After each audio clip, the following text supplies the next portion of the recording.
This is what I've learned about super successful people. Most of them have pools, and very rarely are they in them.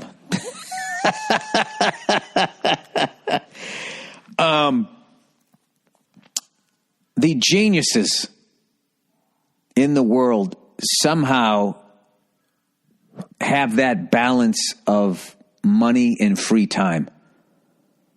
What I find with most people that become really successful is what suffers is their personal life, which ends up being the most important thing. And a lot of times they lose everything that they have.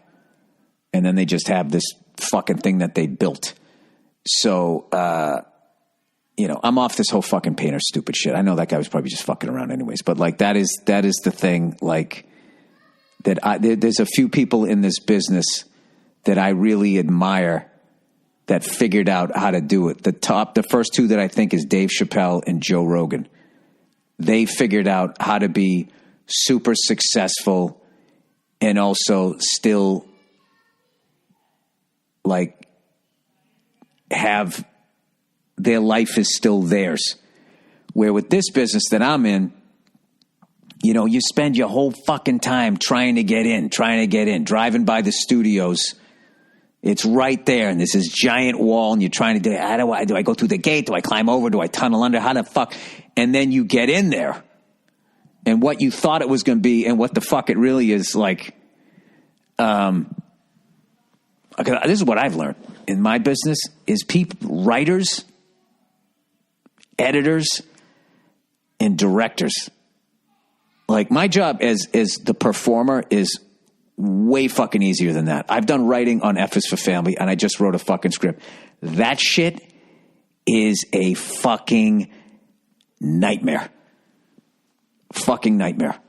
It's not physically demanding, but you come out of there, you're like, my problem with booze came out of sitting in a writer's room after 2.5 seasons of F is for Family. I would come home fried, and I would just start boozing. That was my solution to it.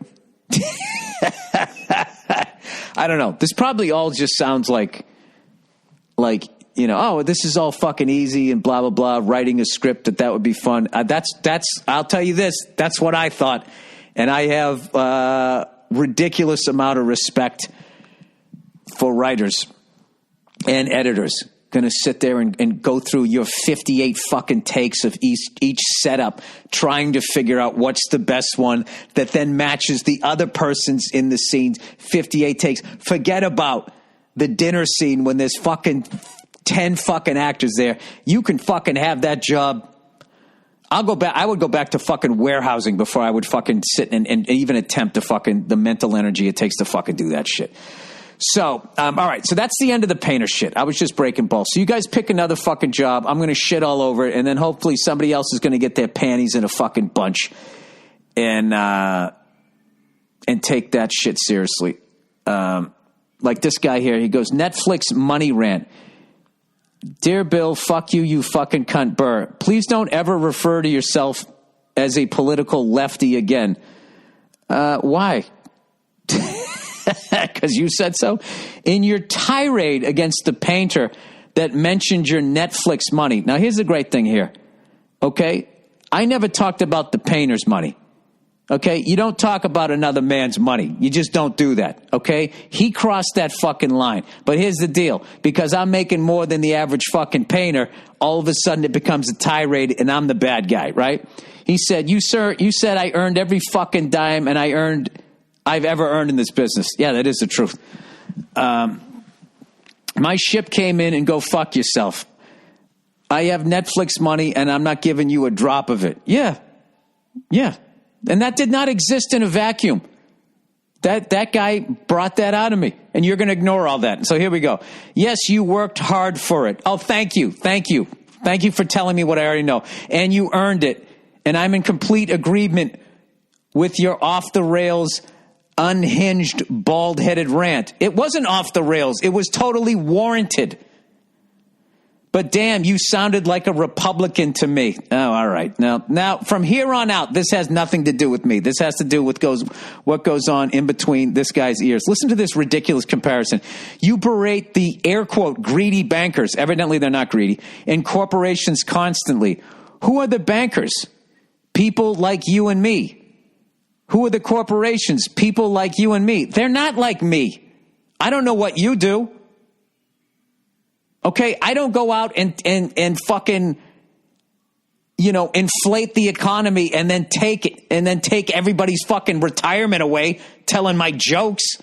What I do on stage does not make a fucking World War II veteran spend the last 2 years of his life eating fucking dog food because they can't afford.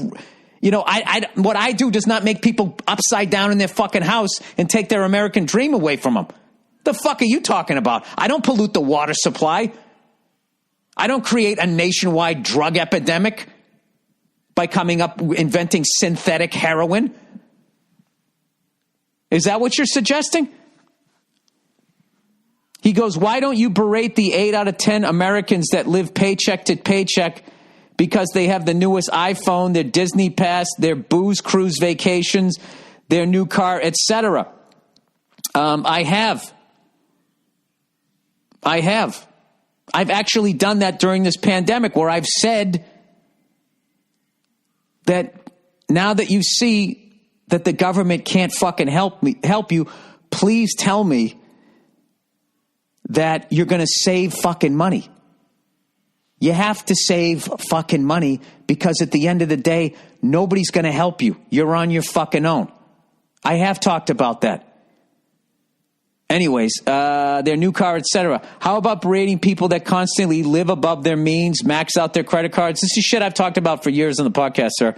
Default on their payments and on and on and on. So basically, you don't give a shit that this guy questioned the money that I've made after I took this ridiculous chance that 90% of people end up just being fucking, out of the business and become like a fucking substitute teacher in their 40s.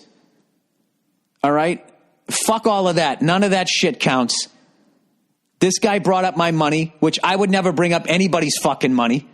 What the fuck you making, right? Unless you're a greedy banker cunt, because then you're affecting everybody else's dream. I don't know, dude. I don't know what your point is here. I think you're just mad that you feel that I didn't yell at the people that you wanted to yell at. So I think you should start your own podcast there. The banks aren't making anyone max out their credit cards, and Apple isn't making anyone buy their iPhone. Wait a second. Yes, they are. Yes, they are. By having the upgrades fill up your fucking phone, that they then go in and take your phone and fucking take all your shit out, and then they go and resell it again in Southeast Asia or whatever. You're completely ignoring that all of the design obsolescence of everything that you fucking buy, and that they make it cheaper to buy something newer rather than have it fucking repaired, which destroyed the repairman business and has the fucking ocean filled with old flat screen, out of date fucking TVs. You're painting a very broad brush here, sir. You actually sound more Republican, I would say. Well, whatever the fuck that means. Anyways, if people don't want to buy it, wait a second. But like the people that you fat shame, they have no discipline with food. If people want it, they buy it. Screw the financial consequences. Then cry, I can't pay my rent 2 days into a shutdown. All right, well, you're painting with a broad brush here, which is what I did with the painters. No pun intended, fucking around. I agree with a lot of that. And I think if you're in the middle class, that you need to do what, like saving money is a lost art. And I agree with all of that. But someone who is born into fucking poverty, and you're ignoring racism, sexism, homophobia, all these other social fucking issues that can cause someone to get. So I don't agree with that. So there's my lefty side, buddy. This podcast isn't fun anymore, dude. Come on, we're just supposed to be fucking around here. Even now I feel like I got to sit here and defend what it is that I'm fucking doing here. No, here's the thing. I don't get into. I don't fucking talk about somebody's money, and I don't begrudge somebody if they made their dream come true. And I was joking about that when I was watching everybody getting mad at these celebrities that were doing Zoom things, and everybody was getting all into their feelings about their fucking giant kitchens.